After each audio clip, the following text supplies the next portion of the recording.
My colleague, the gentlelady from Georgia, Ms. Greene, is recognized for questioning for 5 minutes. Thank you very much. I have enjoyed learning about the CPB-1 app today.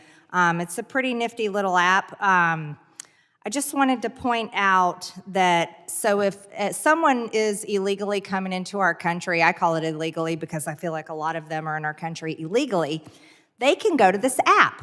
And all they have to do is download CBP-1.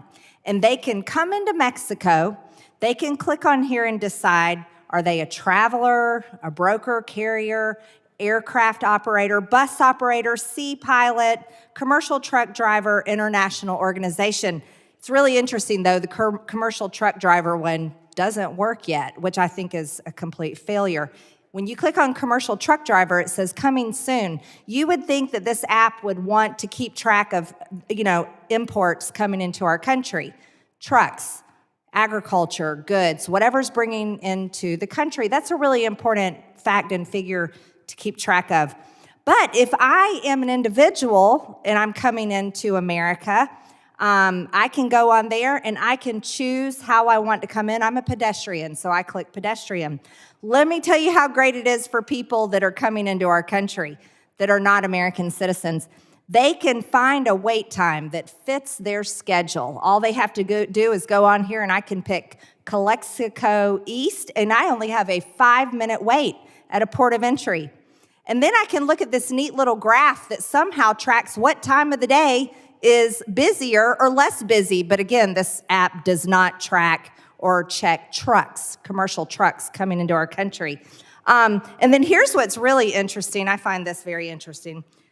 I can get a scheduled appointment, and it says you must be in central or northern Mexico to accept and schedule an appointment.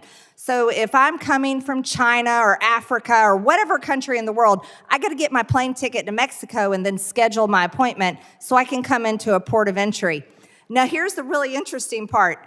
I would like our laws followed, but they're not followed right here on the CBP-1 app because it says that passports are optional. I think that's a big problem for people coming into our country and being told to go directly to the port of entry instead of course, going outside of the port of entries because that messes up the numbers. That apprehension numbers were off the chart, and that was a real problem for the Biden administration. So I'd like to ask you, Mr. Nunes-Nieto, why can't you tell us how many people are coming in the United States when you have a handy-dandy little app that you are tracking? You know the numbers. This is the American government. We put a man on the moon. We're able to count. Why can't you tell us how many so-called migrants are coming into our country?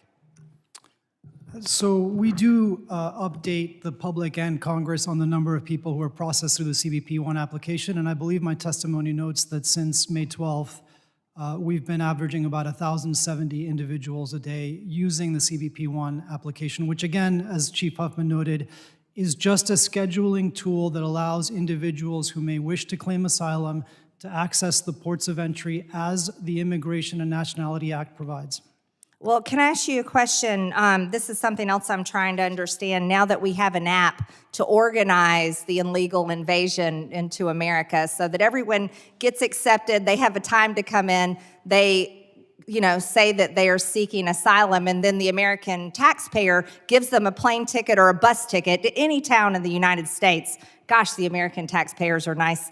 Right here, it says that you say the reason why people are coming to America today is because of violence, food insecurity, severe poverty, corruption, climate change, and the COVID-19 pandemic. Did you know that there are over 500,000 homeless people in the United States today? And as a matter of fact, the homeless population rose significantly since 29. That's for Americans. So we have homelessness here in America. Natural disasters. Talk about climate change. This is the 4th largest country in the world. We have an extremely diverse climate.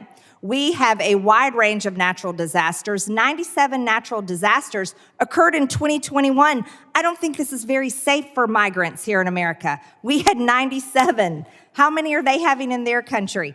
These natural disasters include wildfires, heat waves, droughts, flash floods, winter storms, cold waves, tropical cyclones and on and on and on, but yet they need to come to our country because of climate change? That doesn't make a lot of sense. It's not a safe country either, by the way. In America, there were 1,313,000 violent crimes in the US, and that was in 2020. I can't imagine what the numbers are since then, since crime has come up. I think that you need better reasons if you're gonna try to let a bunch of people in the US using a handy-dandy app where you don't track imports than climate change, because that is not an excuse people are buying. Thank you.